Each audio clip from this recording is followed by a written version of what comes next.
Yeah. I love my HBCU. And boy, I love it, love it. I love it, love it. I love my HBCU. And man, I hope my team they won one. I hope my team they won one. Yeah, man. I hope my team they won one. I hope my team they won one. I tune into the HBCU Sports Lab to see if my team won or lost. If they lost, I'm quiet as a mouse. But if they won, keep tab. I'ma do the dab, yeah. Dr. Cavil, he know what he be talking about. Mike and Charles, they know what they be talking about. They compress the analytic data with this hip hop. If you know them like I know them, they gon' tell you if your team, if they won or lost, and who the ball. So listen to Professor, yes sir, and pay attention, cause he gon' teach a lesson. This is Dr. Cavil with Inside the HBCU Sports Lab with Mike Washington, Charles Bishop. Mike Washington is out on assignment, so it's just me, the doctor, giving you updates for today, and Charles Bishop, as well as AD Drew, giving some love. With that, welcome to episode 611 of Inside the HBCU Sports Lab, radio show and podcast, a show that's covering the sporting HBCU diaspora, all things HBCU sports for institutions large and small. From the NAIA to the NCAA, we share insights and information on the HBCU sports culture, HBCU athletic aesthetics to facilitate the story of HBCU athletic programs and the business of HBCU sports. I'm your host, Dr. Kenyatta Cavil, along with my co-hosts for today, Charles Bishop and AD Drew. We're filming from our home studios, sending a signal live, KSOH 1230 AM studios with the Texas Radio Hall of Famer, Ralph Cooper, multi-Hall of Famer Ralph Cooper, in the beautiful home of Texas Southern University from Houston, Texas. With that being said, Sam Andrews Black Fantasy Football League Wild Card Weekend Draft will begin this evening. So it's going to be fascinating to see what that looks like. Shout out to all the members of the Sam Andrews Black Fantasy Football League, including Ralph Cooper. See if he continues to get it done. Shout out to some of those folks, Willie Earlis Jr., pharmacist that has retired, alumni of Texas Southern University. Shout out to him and all the other members out there of the Black Fantasy Football League, Sam Andrews Black Fantasy Football League, I will add. With that being said, Charles Bishop, how you doing today? Doing well, Doc. Getting ready to start this new semester, so getting in the groove here, if you will. But we got some games on tap as some women are starting to tip off here in a few minutes. But we already have a score in from earlier today.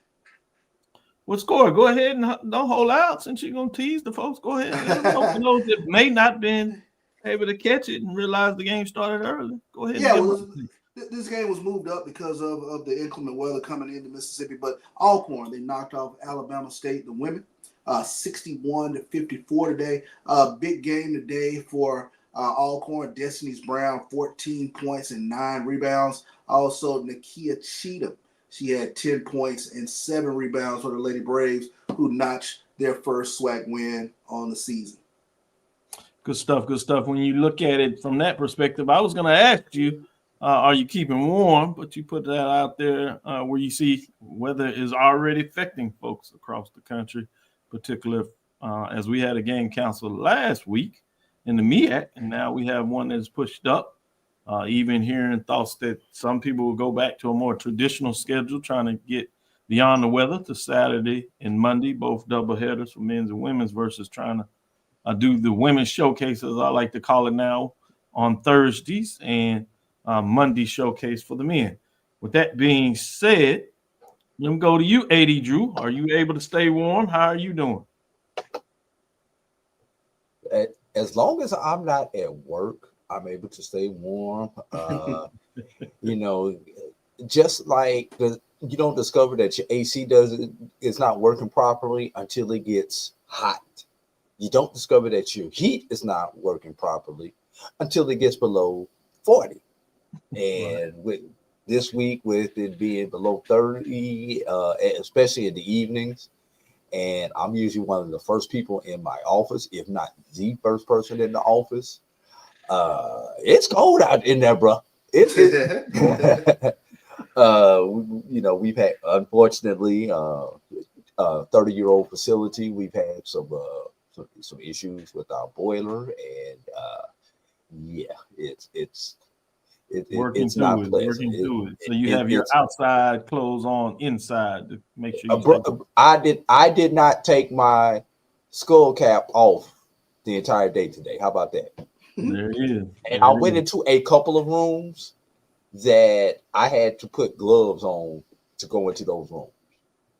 We'll just leave it at that. I've seen it before. Yeah, I've understood when it happens, down, it goes down.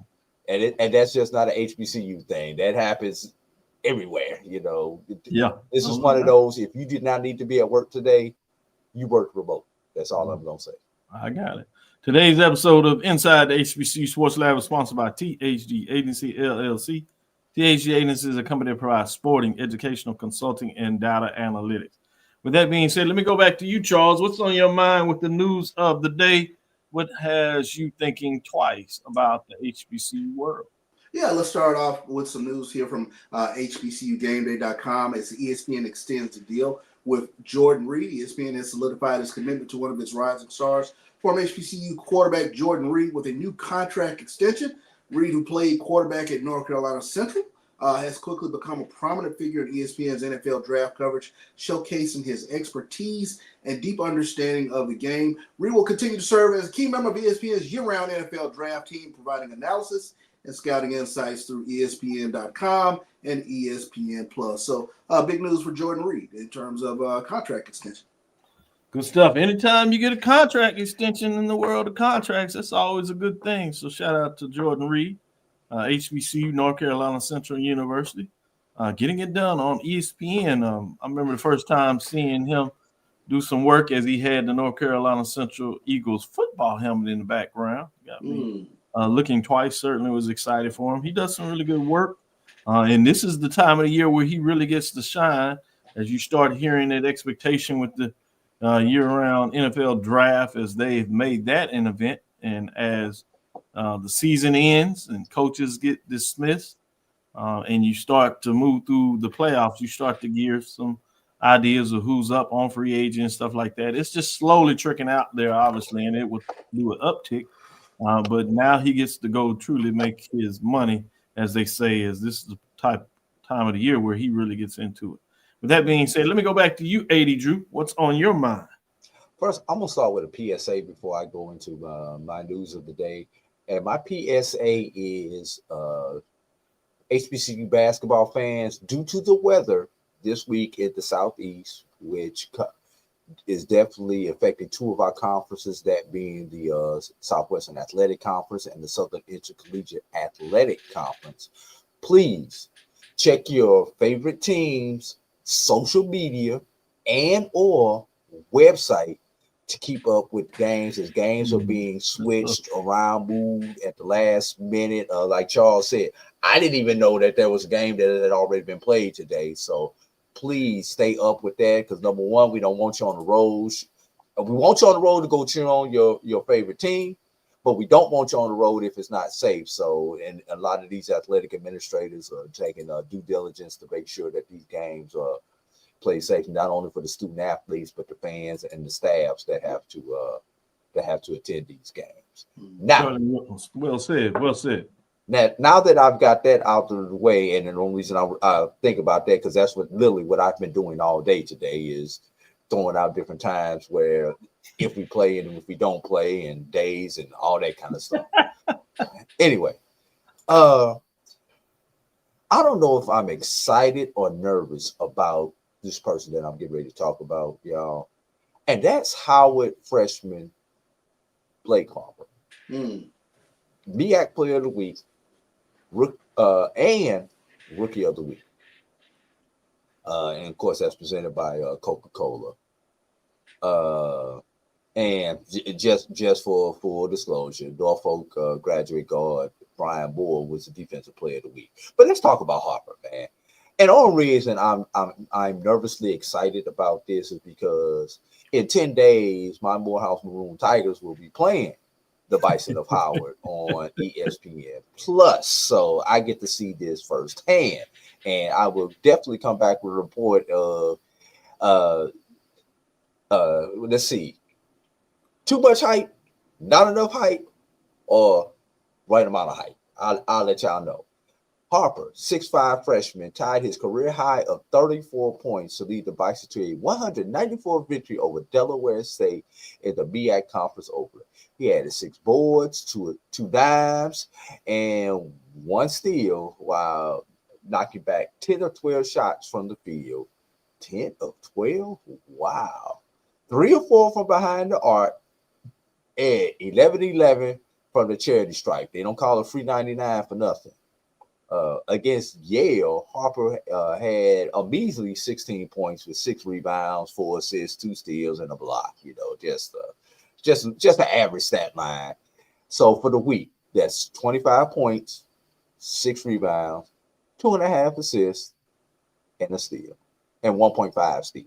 So I'm nervously excited to see this young freshman, this young phenom who barely has hair on his chin, and see what he can really do against my team in 10 days. Good stuff. Good stuff. I want to hear your report in terms of your thought. Obviously, all of us will get a chance to watch it themselves, and we'll see if our report matches your report, particularly from a live perspective. But he certainly at this point is doing his thing. Kudos to him. You talked a little bit about the MEAC updates and basketball honors. On the men's side, we have it on the women's side. I'll jump in there with Kyla Bryant, North Carolina Central Graduate Guard of the MEAC Player of the Week, getting it done in many ways. Fellow Eagle Shakira Foster earned Rookie of the Week honor, while teammate Morgan Callahan earned Defensive Player of the Week honors to match that, as you talked about Howard freshman guard Blake Harper, Norfolk State graduate guard Brian Moore Jr., as they earn offensive and defensive, player of the Rookie of the Week and Player of the Week. So as you talked about, freshman guard Blake Harper is showing how solid he is, taking 2 awards in the same week. Charles, you have any updates in terms of SWAC Players of the Week this week? Not on SWAC Players of the Week, but I do have some just updated scores that are going on from games that have tipped off. Texas Southern on top of Mississippi Valley 17-10. That's earlier here in the fourth quarter, 3:22 left in the first quarter of that game. Alabama A&M up on Jackson State 6-2. That's also early with about a 4:41 left to go in the game. The other 2 games tonight, they will be tipping off or the other game I should say, Bethune-Cookman at Southern will be tipping off at 6:30. So we'll be keeping up with that. Good stuff. Good stuff. When you talk about in the mix of what's going on at the Division I level, let's give some updates as you talk about that. You also have those non-conference games, if we call it the independents, as they're in the mix getting things done. You have that in the Ohio Valley. This week, when you talk about Tennessee State, they are down early to Lindenwood, big, 43-27 with 4:20 in the third period left. So that's a tough one to see going down if you're a fan of Tennessee State. Tigers, obviously, they still do the double hitters. So you have the men coming up after that. So that's just an update since Charles is providing those updates. The women for the CA, they play tomorrow. Just to stay with Shivery, that's Hampton is on the road at Elon, and North Carolina A&T is on over there with Delaware. So it'll be interesting to see what that looks like from that perspective. Let me see if I can give you a quick update on the men's side of what that looks like as they play today. You have Hampton hosting Campbell. They're up 10-9. That is 13 minutes left in the first half. And Delaware is up over A&T as both of the HBC programs host. But Delaware is getting early lead on A&T. The Aggies 14-11 with 14:47 left in the first half. So those are your updates from that side of things. Anything else you had to point out, Troy? Yeah, really quickly, I do have the SWAC Women's Basketball Weekly Honors pulled up. If I can just go through those real quick. Sure. Alabama State's Cordesia Harris and Alabama A&M's Darian Burgett and Texas Southern's Treasure Thompson. They were the SWAC Women's Basketball Players of the Week for their performances this past week. Let's take a look at Harris real quick, or Deja Harris from Alabama State. She posted a pair of double-doubles to lead Alabama State to wins over Arkansas Pine Bluff and Mississippi Valley. She scored 19 points and 13 rebounds against UAPB, and then went for 28 and 16 versus Mississippi Valley. Darian Burgett from Alabama A&M was the leading offensive contributor for Alabama A&M during their conference outing against Valley and UAPB. She averaged a team-high 14.5 points per game, scoring a total of 28 over a 2-game span. And then Treasure Thompson from Texas Southern. She was huge for the Lady Tigers in their wins over Southern and Grambling. She averaged 11.5 points to go along with 6.5 rebounds, and she helped the TSU Lady Tigers start off to a 2-0 start in league play. So those are your SWAC Women's Weekly Basketball Honors. Before we go to break, Doc, can I give you an updated score from the CIAA on the women's side? Oh, yeah, please. I always love those updated scores. That's our free way in this first segment to give our tech-related updates. Right. So we'll do that throughout the show. Yeah, this is actually a final. Bowie State defeated Shaw 56-47. That occurred earlier today. You know, they're on the East Coast, so they play a little bit earlier than we're traditionally used to. Mm-hmm. Ziana Ross Barnes led Shaw and scored with 12 points. Deja Atkins also scored in double digits with 11, but leading the way for Bowie State, Maya Garner with 15 points. Here's a double-double line for you: 15 points and 16 rebounds. Nice. So that's a nice little stat line like that. I like that one. And Destiny Riles also scored in double digits for Bowie State. She had 11 points and 6 rebounds, along with Ayasha Thomas, who had 11 points and two rebounds. And just since we're doing updates, let me give you a couple of the scores of games that are going on right now in the CIAA. That would be, let's see, we've got Johnson C. Smith at Elizabeth City. This game is about to go final. Elizabeth City 66, Johnson C. Smith 44. There's only 17 seconds left in that game, so I think we can give ECSU the victory in that one. And also, with a minute to go in the fourth quarter, Virginia State 82, Livingstone 63. Those scores are on the women's side in the CIAA. Good stuff. With that being said, join BCSN in support of the local youth in Oakland, California to see HBCU sports culture in action. Your donation of $20 or more will allow BCSN to purchase tickets for a local boy or girl to attend the HBCU NBA Classic on February 15th. Donate now via Cash App. That's money sign MYJBN MyBCSN. Again, that's MYJBN MyBCSN. Let's expose tomorrow's generation to the HBCU culture so that we can keep our HBCU traditions going. Donations will be accepted through January 26th. I added a caveat. We have one person that has taken us up on it. You can donate $20 or more. I said I would match the first 5 donors of $20 up to $100. And so we have 4 people left. If you can do this before Saturday, I will donate an extra, up to an extra 5 tickets, if you would, for $100. So we got one person that took us on it, and we want to thank him for doing that. But we have time for the viewers. We get 4 more on board.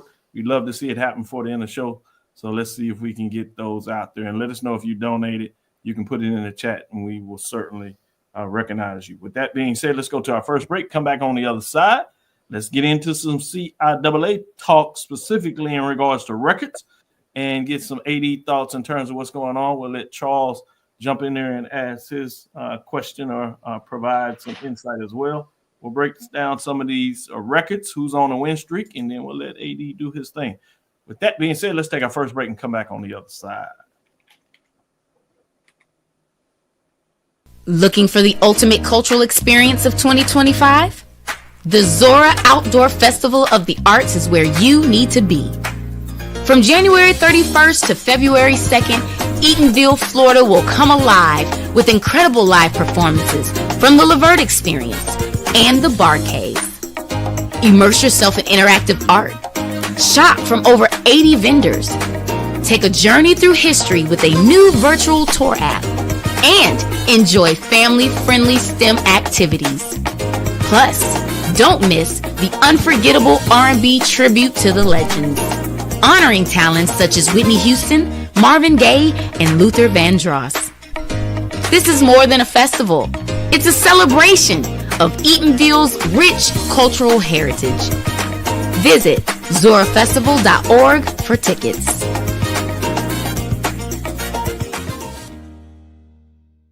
Hey y'all, it's your girl Sonia from She Say Sports.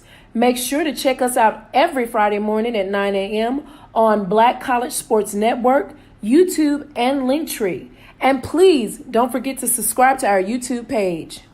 Morehouse College and Tuskegee University men's basketball teams were selected to compete in the 2025 NBA HBCU Classic presented by AT&T. The fourth annual NBA HBCU Classic will be played in the Bay Area as part of NBA All-Star 2025 and will once again celebrate the rich traditions, on-court athleticism, and commitment to excellence of the HBCU community. For tickets, visit nba.com/all-star. Compress the analytic data with your hip hop. If you know them like I know them, they gon' tell you if your team, if they wanna lose, and who the ball. So listen to Professor, yes sir, and pay attention, cause he gon' teach a lesson. Let's get back into this second segment and let's jump into the CIAA on the women's side. As you may or may not realize, the CIAA still does the two divisions. In terms of basketball. So you have 6 in each of the divisions. Let's start with the Northern Division, which consists of Virginia Union. Virginia Union is at the top, sitting at 10-3 overall. They are 4-0 in conference play. In terms of that, you hadn't had any division games looked at this point in the season. But Virginia Union's, the Lady Panthers, are on a 6-game win streak.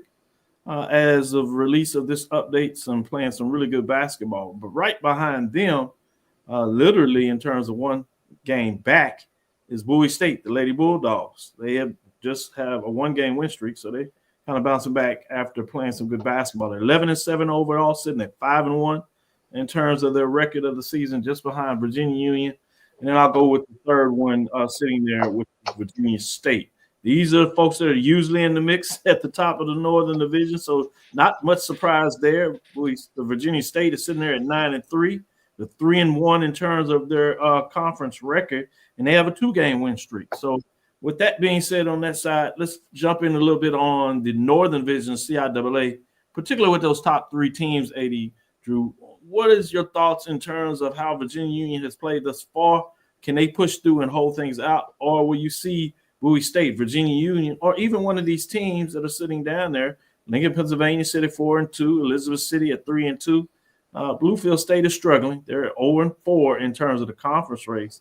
Do you see any of these teams maybe getting back in the mix, or are you sticking with Virginia Union to push forward, even with tough matchups with Bowie State and Virginia State on the way? Yeah, Doc, I'm gonna be honest with you. Especially since you still have the divisional play in the CIAA, until these teams actually start going heads up with each other, it's really going to be tough to tell in that Northern Division. I mean, like you said, the 2 Virginia schools and at Bowie State battling it out, but of late, Lincoln of PA has had that pedigree, we remember a couple of years ago, they knocked off Delaware State. I think that might have been the COVID year and maybe even the year after COVID.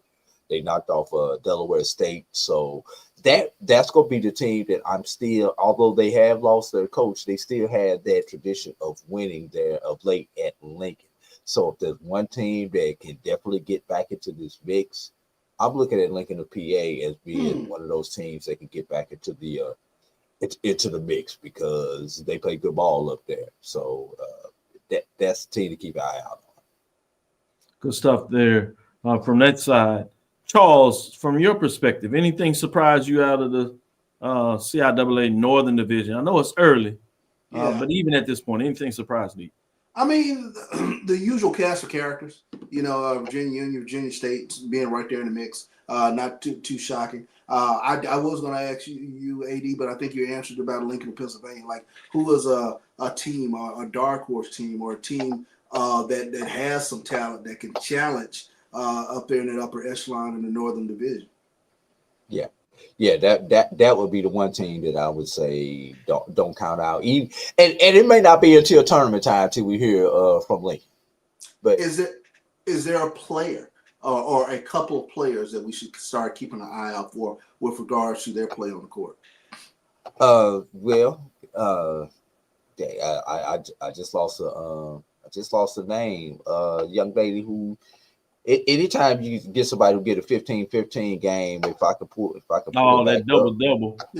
While you're looking at that, let's look at the Southern Division, and you can come back and talk about players for both divisions that may stay out. When we look at the Southern Division, you have Fayetteville State sitting at 7-6 overall, Claflin sitting at 7-6, as well as Livingston, but they dropped all the way down to 4-9. So really, when you talk about early on and just overall record 7-6, it gets a little more jumbled up when you talk about conference records. You have Fayetteville State 3-2, Claflin at 3-3. So in terms of the top of the records and who's shining, it looks like the Northern Division is getting a little more play. Obviously, as we said, division play will make it a little more interesting, but early on, Southern Division is taking a little bit on the chin, but still, Fayetteville State, Claflin, Livingston are at the top of it. You have followed them that are behind it and trying to fight their way up. Shaw, Johnson C. Smith with Winston-Salem State struggling, much like Johnson C. Smith, both at 0-4 in conference play.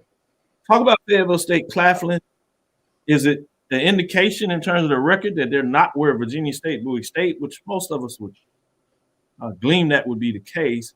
But give us a little insight in terms of what's going on in this Southern Division of the play, and then if you like, you could add whether you want to add a player or two in terms of that mix.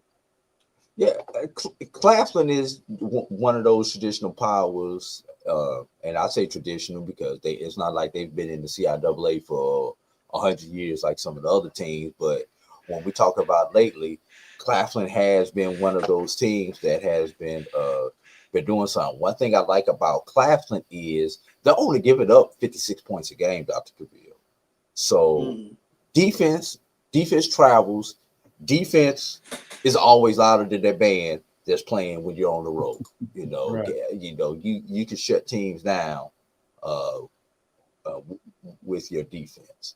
And when we're talking about Claflin, you've got Nia Morris, who's putting up just shy of 19 points per game. Here's the problem. She's the only person in double digits for Claflin. So your next lead scorer for Claflin is Janelle Sample putting up 9.4 a game. So somebody else is going to have to take some of that scoring load for Claflin in order for them to do what we have seen Claflin do in the past. But as Charles can tell you, for a 3-4 game stretch, all you need is one player to get hot. Yeah. And they can carry. Yeah. Somebody who's putting up 19 in the regular season, that's 24-25 in the tournament time, but it's not the 24-25 points. It's the attention that they draw, which opens up other players that gives a team like that a chance. Charles, I'm going to ask you that point with Fayetteville State and Claflin. As I said, overall 7-6, both teams sitting at 3-2 and 3-3 respectively in conference play. Nothing to really turn your head on. Do you see either one of those teams being able to make a push, go on a run? And if so, which one and why? I would think probably Fayetteville State. And we were just talking about it. Yeah, you get a player or two who kind of gets hot and can kind of sustain the offensive workload for 2-3 games, and it kind of propels you going into the following week. So I could see Fayetteville State staying right there in the mix in terms of being in the top tier of teams there. Let's stay with the CIAA on the men's side. Not a lot of clarity here. Let's just be frank. You have Shaw sitting at 8-7, excuse me. Claflin sitting at 9-7. Shaw is sitting at 3-2 and 3-3. Seems like I just said that with the women's side, so very similar in terms of what that looks like. Different teams that are Fayetteville State and Claflin and Shaw and Claflin, but not a lot of difference going on. Records are not anything that would get you excited. So, AD Drew, what are your thoughts in terms of Shaw, Claflin in this mix? Can any of these teams? I'm gonna ask you this question and come with Charles back with the same kind of thing. Either one of these teams, in your opinion, do they have the talent or coaching to kind of craft, a couple of wins together? Can they go on a run? If so, which of the two do you see doing it in the Southern Division of the CIAA for the men? One stat that I like to look at, Dr. Cavil, especially early in the season, I think one of the better stats to look at is scoring margin. And when you look at scoring margin, Claflin margin is about just shy of 6 points a game. I think like 5.7 points per game. So that means that they're playing a lot of close competitive ball games. But when you take a look at a Shaw, if I can get my page to open up, because I looked at this earlier. Internet wants to run. So I don't know if it's my internet or their website. I'm gonna blame it on their website. I ain't gonna blame it on the weather. How about that? I can blame it on that. But we going back to it. But when you take a look at Shaw, Dr. Cavil, their scoring margin is only 2.4 points. So a lot of close games. What does that mean? You better be hitting your free throws if you're a team like Shaw, because 1-2 missed free throws would cost you a ball game. And I'm just jump on the soapbox for a minute. I'm sorry, because I just saw a team that held their opponent to 31% from the field, 24% from the arc, and lose a game by 7. Couldn't hit free throw. It wasn't that they couldn't hit free throws. When your opponent goes 21 or 23 from the charity stripe. Oh, yeah. I ain't gonna call no names, but I think you'll figure out who I'm talking about in a little bit later. Yeah. They could hit free throws. Charles, why I got you? Shaw, Claflin. Can any of them go on the run? Let me go with the Shaw Bears. I think the Shaw Bears can go on a run. Yeah. I think you're being nice. You could have said neither. Virginia State and Lincoln, Pennsylvania. It gets a little more exciting when you get into the Northern Division. Yeah, overall, you have 9-4, 10-5, and you even have Bluefield State making a statement on the men's side. They sit at 9-5, and really we need to include Elizabeth City State that sits at 8-5. What's really interesting though is between the top two, Virginia State and Lincoln, Pennsylvania, both sit at 4-0 and 5-0 respectively in terms of what they're doing in conference play. You got a couple of losses as you get past that going into those teams. And again, this is intra-divisional matchup. So when you get into division play, that Virginia-Lincoln game that is set up for January the 26th will be fascinating when you see a matchup if those teams can stay on the trajectory of being undefeated coming into the game. Conference play would certainly be interesting. But even if one drops one, but along the way, you still look forward to that matchup in terms of what they're doing early. Charles, let me look at you in terms of those teams, Virginia State, Lincoln, Pennsylvania. Do you give an edge this early to one of them, or are you just waiting for that January 26th matchup to really tell the story of what we can look maybe going down the stretch if everybody stays healthy? Yeah, I'm already one step ahead of you. I'm already looking at January 26th. That's kind of where I'm edging out toward, because I think just so far it's just too early to tell which is the fastest thoroughbred in terms of Virginia State and Lincoln. But January 26th, it gives me the first look-see into that. Good stuff. Both of them are on 6-game winning streaks. Let you know how they playing, but then you talk about those other teams at 9-5, 8-5, Bluefield State, Elizabeth City State, respectively, have won 2 straight games, giving them a shout out. So AD Drew, overall record, you can look at all 4 of those. Early on, you look at Virginia State, Lincoln, Pennsylvania. What direction you're going in terms of the Northern Division of the CIAA on the men's side of who to keep your eyes on beyond that first matchup between Virginia State and Lincoln, Pennsylvania on January 26th? Well, once again, scoring margin is my go-to stat early, my go-to data point. Virginia State, 8.5 points margin of victory. Lincoln, PA, 4.1 points margin of victory. You know what 8.5 points says to me as a basketball nerd? That says blowouts. That says you're getting multiple blowouts when you're close to that 10, 12 point margin of victory. That means you're really putting up some points and you're playing some good defense. So once again, you're thinking Virginia State, but Lincoln, PA is giving up under 70 points a game. And we know when it comes, especially men's basketball, that is such a magic threshold. Can you hold your teams in the 60s consistently? Lincoln and PA does. And once again, just like in football, defense travels. Defense is about effort. Go with the team for the effort. Because that team that likes to put up all those points, when they shots aren't going in, sometimes they forget how to play the other parts of the game, the rebounding, the defense, the other things that go along with the game. A team that focuses on defense first, they tend, you rarely see a team have a bad defensive night. You should have teams see bad offensive nights and lose. Team can don't have bad defensive nights and still lose. We got WSSU Ram in the house talking about both of the orange and blue, giving some. I don't know if there's love coming from a Ram, but I'm not sure. Trying to read between the lines on that one. Right, so I'm gonna leave it at that. Shout out to Carol giving us some love on the show today. We have Walter Harley. He talking about y'all guys soft down there in the South, changing. Yep.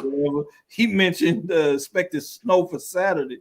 2-hour school delay tomorrow. No school since December 20th. So they doing it a little different there. So I want to shout out Walter saying, man, get out of here with all that stuff. Man, anything below 50, it is woo. Yeah. Let's take our next break. We'll come back on the other side and talk a little bit about the SIAC in terms of who's getting down and getting it done early in the season as things get done. Stick with us. We'll be right back after this break. Greetings, Santhus. My name is Roland Austin, and I'm one of the directors at the 1876 Athletic Foundation. The 1876 Athletic Foundation was formed to promote the success of all 343 student athletes. Our overall goal is to fund scholarships for all of our student athletes. We ask that you help us in achieving this goal by donating to the 1876 Athletic Foundation via the QR code below or 1876.foundation. Your generous donation will help us continue to assist the needs of all of our Panther athletes. Thanks, and go Panthers. At AutoMasters LLC, our mission is to serve our community by providing quality automobiles at affordable prices. All of our vehicles are inspected and certified to offer you the confidence in knowing you have a quality vehicle. Our goal is to provide you with a seamless process and positive experience for your automobile purchase. Financing recommendations and specific vehicle inquiries are available at your request. You can find us at www.automasters06.com and follow us on Facebook and Instagram. Also, please feel free to contact Terrence Miles at 601-927-7794. And oh yeah, tell him Sonia sent you. Tickets are on sale now for the 4th annual NBA HBCU Classic presented by AT&T featuring Morehouse College and Tuskegee University. Don't miss this action-packed event happening at NBA All-Star 2025 and filled with competitive matchup and marching band performances celebrating HBCU pride. See you in the Bay. Compress the analytic data with your hip-hop. If you know them like I know them, they gon' tell you if your team, if they wanna lose, and who the ball. So listen to Professor, yes sir, and pay attention, cause he gon' teach a lesson. This is Dr. Cavil with Inside the HBCU Sports Lab. Before we get to the SIC with some of these records and getting some good talk here, starting with the women, and we'll get into some men talk as well. It looks like it might be a tough season for the Tennessee State Lady Tigers. The women basketball program trails 63-40 to Lindenwood with 5:02 left in the fourth. With that being said, let me shift to you, Charles, in regards to some updates you may have from the SWAC side of things. Yeah, let's take a look at some of the SWAC scores. Alabama A&M and Jackson State are locked at 20. Alabama A&M on the road in Jackson tonight. Texas Southern on top of Mississippi Valley, 35-22. That's with 51 seconds left to go before half. And things just underway in Baton Rouge as the Southern Jaguars, they are on top of Bethune Cookman, 10-4 in that game. So that one's just getting underway.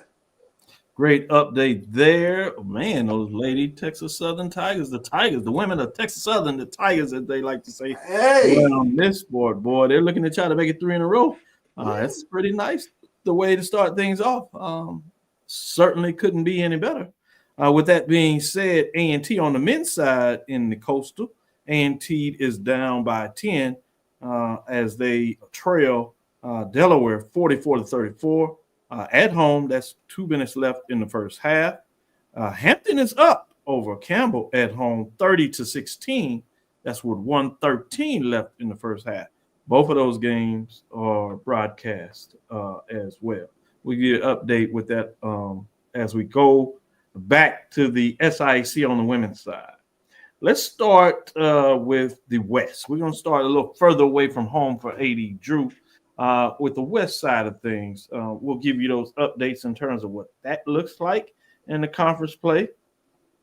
Overall record, you have Central State 7-5 as you go up to the Midwest, getting it down there. A little bit surprising maybe early with Miles just at 8-3 overall. Central State is 6-1 in terms of what they are getting done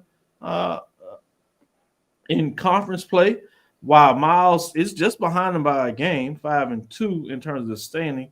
Those that are in looking through the window there, if you would, Elaine at 4-3, as well as Spring Hill at 4-3 in terms of what took place. If you look at the last 10, which is always an interesting stat for basketball, Central State is just 5-5 in the last 10.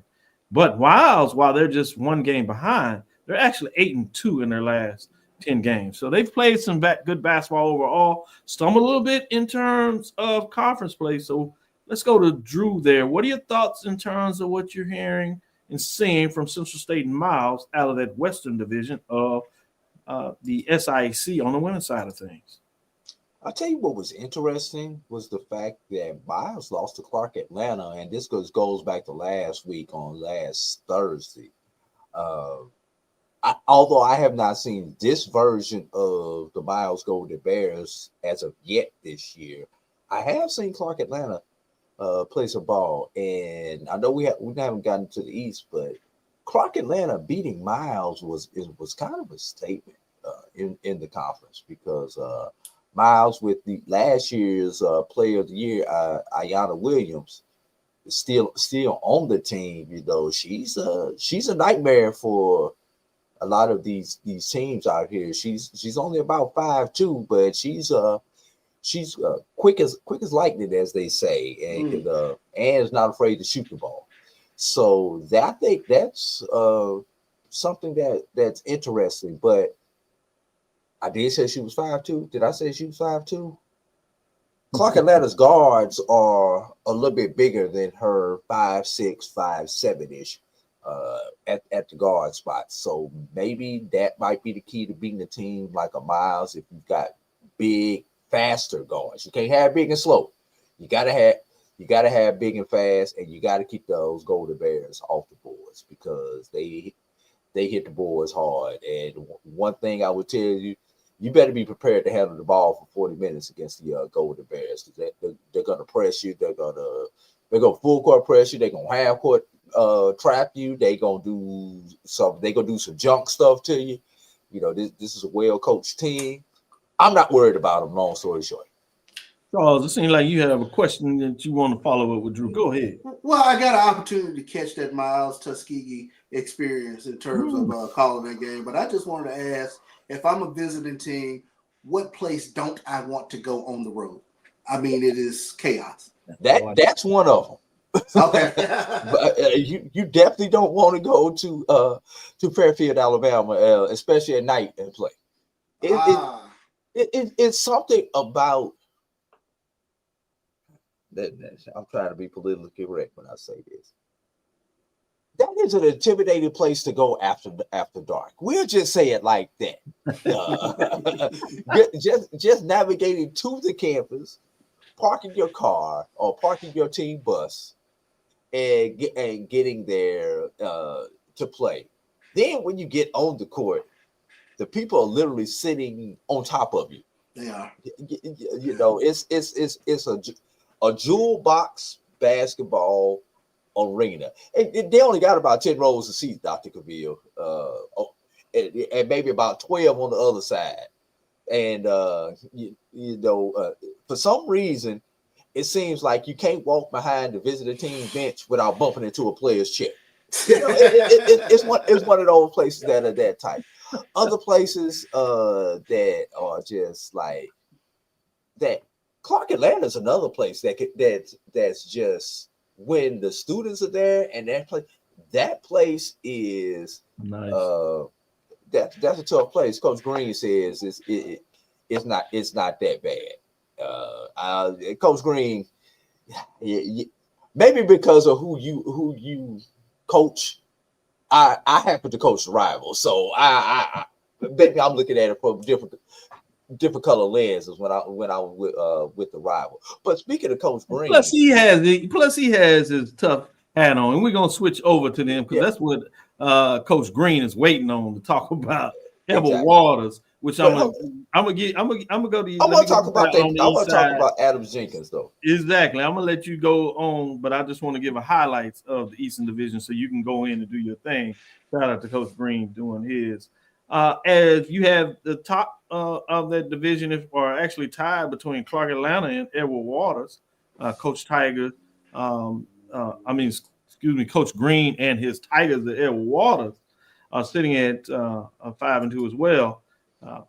Clark Atlanta Panthers are sitting there at 11-4, 8-3 for the Tigers in terms of that. And you even have Allen sitting at 9-5.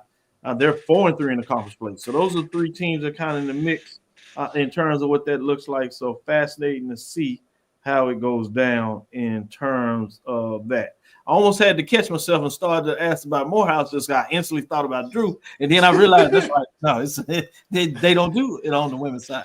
And Spelman previously had Division III basketball, but they don't even do that any longer. But that being said, do what you were going to do in terms of talking about Coach Green and Clark Atlanta in the West, the East Division of SIAC. The Adams Jenkins Center in Jacksonville, Florida.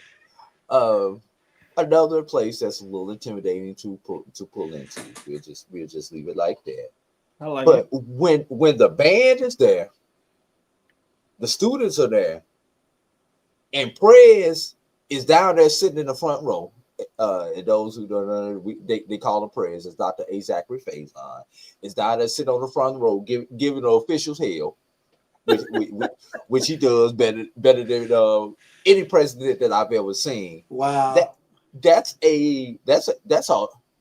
It's not intimidating, but that's a fun environment to be in down there at Edward Waters, especially when their teams are good. And I'm hoping Coach Green and Coach Jackson can get those Tigers over the hump. You know, I can root for a women's team because I don't have a women's team, so I could actually root for some people on the women's side. So Edward Waters is not, and they actually support probably of all the teams in the conference. They have been one of the better teams that actually supporting the women's program with their attendance, not just coming at halftime to get a good seat for the men's game. Good stuff. Good insight in terms of what that looks like. Let's flip it to the men. I know we're a little short on this time, so let's jump in this before we take our last segment and we get into some of the NIA programs at the mid-major level. Staying in the East, if you would, in terms of the SIAC, what teams are getting it done.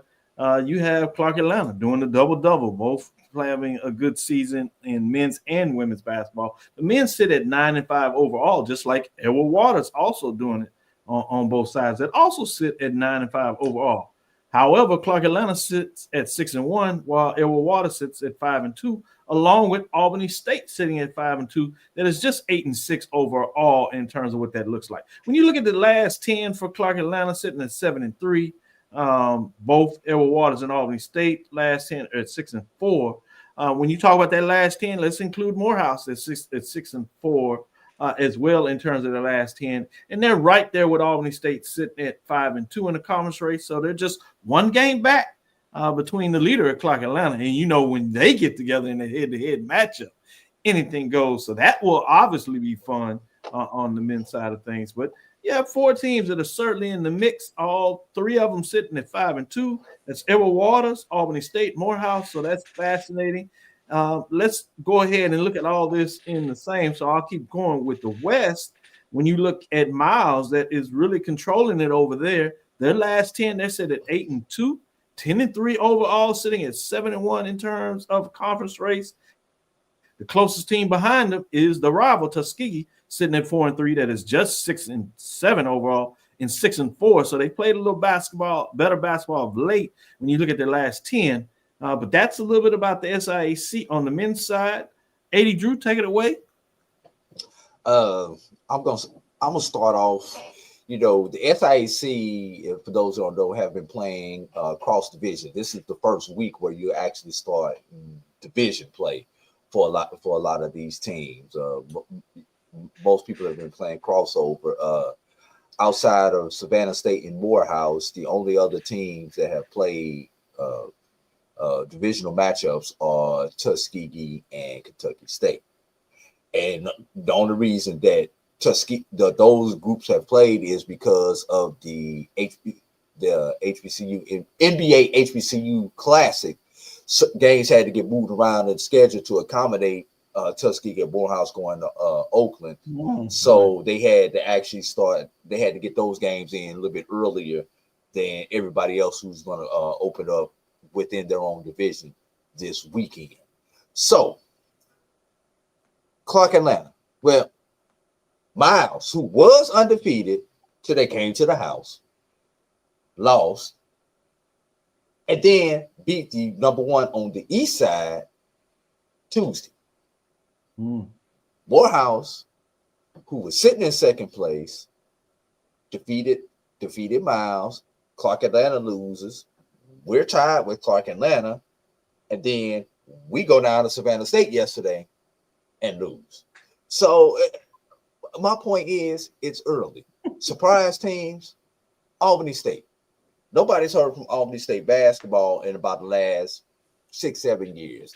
All of a sudden, they're deciding to get back into the basketball business. Good job down there, Albany State. And then Coach Cabral Huff at Edward Waters is turning that program around so that program is competitive once again. So it's going to be fun. The new SIAC format for the tournament, round 1 will be on campus. You don't want to be in one of those early games that has to be played right. on a campus site. Right. And those games are being played on a Saturday. Right. So that last Saturday in February, those games are going to be played. So you don't want to have to be one of those teams in that situation. So it's going to be real fun. Savannah State looked a little.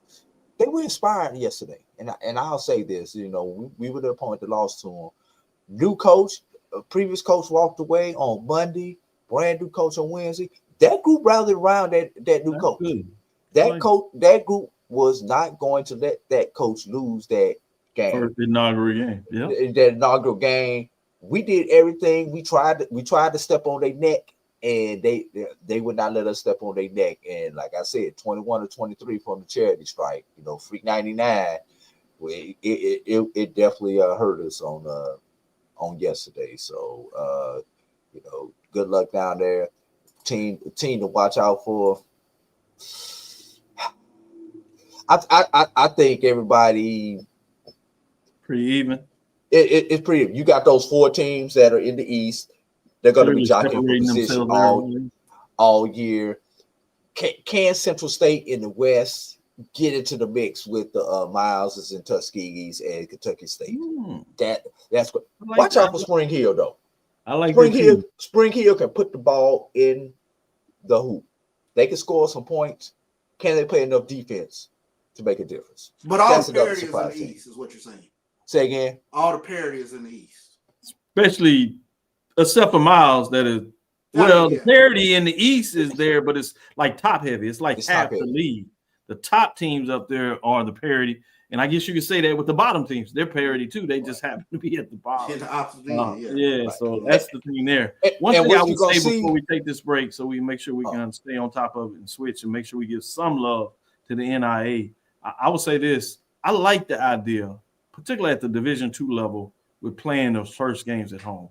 It's going to reward those teams that have done it the long haul over the season in terms of that.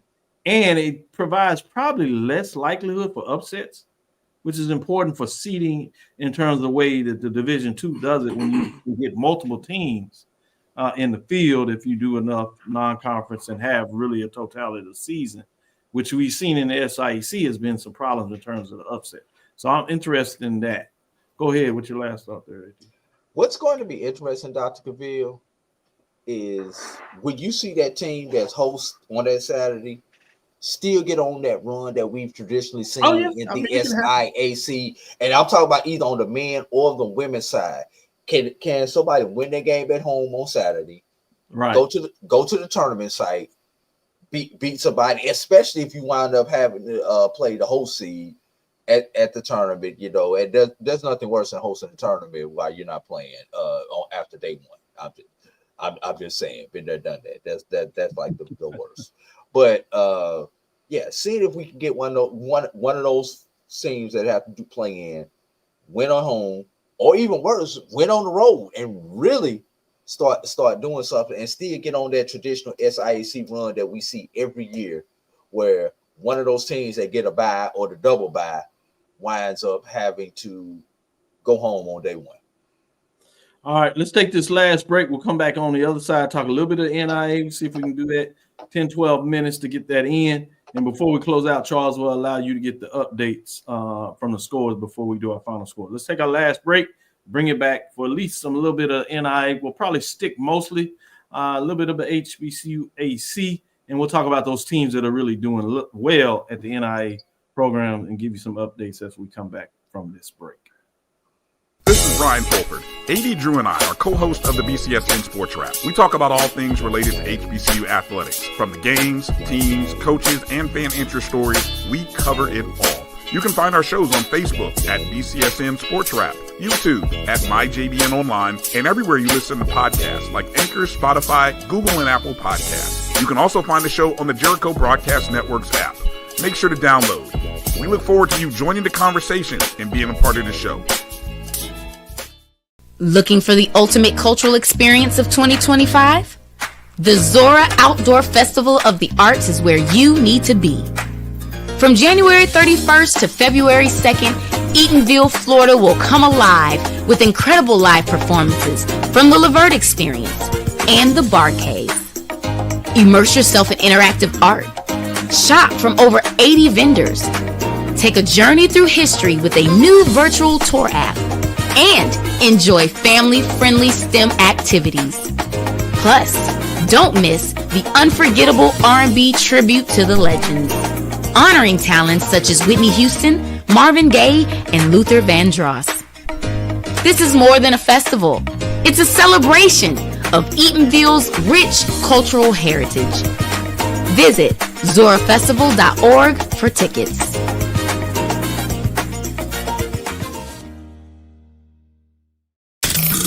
The human voice has always connected audiences with experiences. Major brands all across America have trusted Cover's voice time and time again. Conversational, powerhouse, intelligent, and sincere. That's the voice you need for your creative marketing process. KeaversVoice.com. Cover's Voice, Cover's Voice, CoversVoice.com. Always on, all the time. Hey y'all, it's your girl Sonia from She Say Sports. Make sure to check us out every Friday morning at 9 a.m. on Black College Sports Network, YouTube, and Linktree. And please don't forget to subscribe to our YouTube page.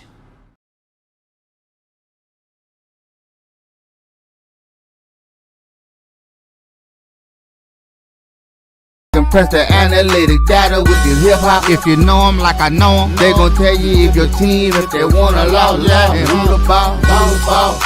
So listen to Professor, yes sir, and pay attention, cause he gon' teach a lesson. This is Dr. Cavil with Inside the HBCU Sports Lab with Mike Washington, Charles Bishop. Mike Washington is out on assignment, but we have none other than AD Drew. As we get back into it, let me remind everybody again, join the BCSN support of local youth in Oakland, California to see HBCU sports culture in action.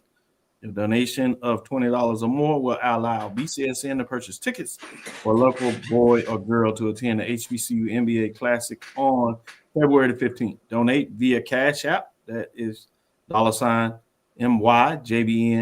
MYBCSN. That's MyJBN. Excuse me. Yes, MyJBN, MyBCSN. Let's expose tomorrow's generation to the HBCU culture so that we can keep our HBCU tradition going. Donations will be accepted through January 26th. Shout out to Mr. Roberts. He donated, and I'm certainly going to match his donation up to the $20. He donated over the $20. Shout out to Mr. Roberts for getting that done. With that being said, HBCU AC, it's bigger and better than ever as people realize they have expanded, and so they have two divisions. They have an East Division, West Division, with the teams getting it done there. Look with the teams at the top, 13-4. Stillman is getting done. They're 8-1 in conference play. They have a 2-conference game lead at this time. Talladega, Alabama is behind them at 6-3 in terms of the conference race. On the west side, you have Dillard getting it done at 11-4. They sit at 8-1 in conference play. Similar to the East, you have a team behind them, which is Tougaloo, Mississippi. The Bulldogs sitting at 6-3, 2 games behind Dillard. That's on the women's side of things. Let's look at it in terms of what's going on the men's side as they continue to push forward and get things done. Excited to see HBCU as they rebranded themselves and expanded the conference. A lot of action going over there when you look at the standings. For that, you still have your east-west side of things. Let's start with the west over here, sitting with Tougaloo, Mississippi, Charles, sitting at 13-4 on the west side of things. Right behind them with a great overall record pretty much as well is 11-5. I'm going to shout out Philander Smith out of Arkansas. They're 13-5. But they've struggled in conference play. They're just 6-4. Still have a chance to get it going, but they had some success in non-conference play, but not so much as they got into action. So who's at the top on the men's side in the West Division? That's Tougaloo. Mississippi is sitting at 8-1 conference-wise. Just behind them, Dillard, 1 game back at 7-2, along with Suno at 7-2. When you look at it in terms of the East Division, you have a Stillman at 10-6. Getting it done. They sit at 8-1, and the rest of the teams in terms of conference play in the East are really crowded. But when you look at it in terms of Stillman, they have at least a 4-game lead in front of Talladega. But if you talk about Wilberforce, that has lost 6, playing 11 games, while Talladega's only played 9. They have a 5-game lead in terms of the lost column. So a little bit of mixture of a little bit of everything going on there. Wanted to get some updates there before we get too far away from it. Let's look at it in terms of what's going on in the Red River athletic side of things with women's basketball, with the HBCUs going over there. Xavier is really getting it done in terms of what's going on with them. Seeing if they can stay undefeated. Yes, they are 14-0, 11-0 in conference race. So one team that you want to keep your eyes on, Charles and AD. I know you have AD is Xavier. Those ladies are playing some good basketball. Anytime his team is undefeated at this point, you got to give them a little love. The next team in terms of HBCU that's in the mix is way down there at 6-5, 7-7. But as well as Xavier is doing overall, they only have a one-game lead as they are in top of the standings over there for the women in the Red River Athletic Conference. When you talk about it from the men's side, you think you'd have some of the same things going on, what's going on there for the men, as Xavier is having a really good season, 11-2 overall, 10-1. They are even in the loss column, but they're behind 2 games in terms of wins. But they're playing a really solid season. The best HBCU program behind them is actually have a losing record in conference play and a losing record overall. A lot of work to be done in terms of what's going on in that conference. Well, let's get into Langston University in terms of what they do in the Sooner Athletic Conference. This shouldn't surprise you as they continue to put in their work. Langston women sit at 13-1 overall. They are 9-1 in conference play, but they are tied with 2 teams in losses that have a couple of more wins in terms of what's going on with the NIA and the Sooner Athletic Conference for the men. Let's look at the men going on. As we talked about last week, Langston surprised a lot of us in some ways as they had 2 early conference losses, but they've gotten it going. They've won 7 straight, Charles, sitting at 12-2 overall. They continue to do what we have seen them done as they've run off those 7 games. They're 8-2 in the conference play. They're actually tied in the loss conference with one team sitting above them, but that's what you have with Langston. We'll get into a little bit of Florida Memorial as we'll give you an update there as they're playing some really good basketball in terms of what goes on that side of things. But as we get into what Florida Memorial is doing on the men's side, I want to get your thoughts in terms of what that looks like in terms of their record and schedule, playing some really good basketball as well. With that being said, they sit at 10-4 overall, but they're just 3-2 in the conference place. They have won 3 straight. So with all that in the mix, a lot was going on there in terms of that. We'll give you an update on the women's side of things for Florida Memorial because Chivalry is sure not dead for us in terms of what that looks like from their side of the things as they're playing some pretty good basketball over there too, as they're 5-0 in the conference and sit at 12-1. Gave you a lot of information there from the HBCU AC with some of the top teams. So I'm going to go with you, 80, Drew, in terms of the NIA first, and then come to you, Charles, just to give me your thoughts in terms of what's going on in NAIA. A lot of top teams, Langston, Xavier, Dillard, and Florida Memorial. Of those 4 teams, Drew, who do you think is the best at this point? If you just go by, we on the men and the women's side, first of all. Women, we're gonna start with women. I just want to make sure I'm on the same page. I appreciate it. Yep. If we just go by tradition, Xavier's women under Bo Browder. I mean, the man only won about 525, 530 games. You know, it might be 550. I lost count, man. You know, Bo Browder got about as many games won as we got episodes, Dr. Cavil. We'll just put it like that. I like that. So obviously they're always going to be in the mix, and that's a name you're always going to hear called when it comes Selection Sunday, whether they win their conference or not. Langston, although you got the story with Langston in that Sooner Athletic Conference, I have to go with Florida Memorial slightly above Langston just because I know how good that conference that Florida Memorial plays in. and how that conference is rated. So they're going to get a lot more love at the end of the season if they continue to do what they do. Not saying Lancaster won't get love. I'm just being realistic. But do we realize that the way these teams are winning this year, we could potentially have more HBCUs in the NAIA tournament than we have in the Division II and the Division I tournament combined? Yes, so the better basketball is being played at the NAIA level? I wouldn't necessarily say that the better basketball play is being played there, but the better results are occurring at the NAIA level. We could definitely say that. And there are a couple of those NAIA teams, especially on the women's side, that will beat a D2 and will give some of these lower the mid to lower half Division I teams a good run, if not put one on. I like the way you put that. Men's side of things, they same thing with the men. You know, we've got some men teams. We're probably, if they continue to win, have as many men teams in the NAIA tournament as we have in the other tournaments combined. Except, for some reason, our men's teams do not get the respect that they deserve when it comes to tournament time.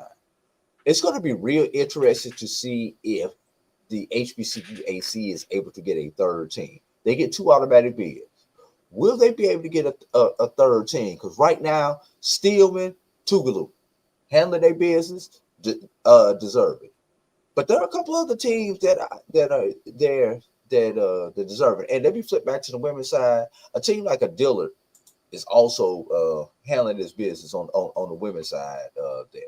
But going back to the men,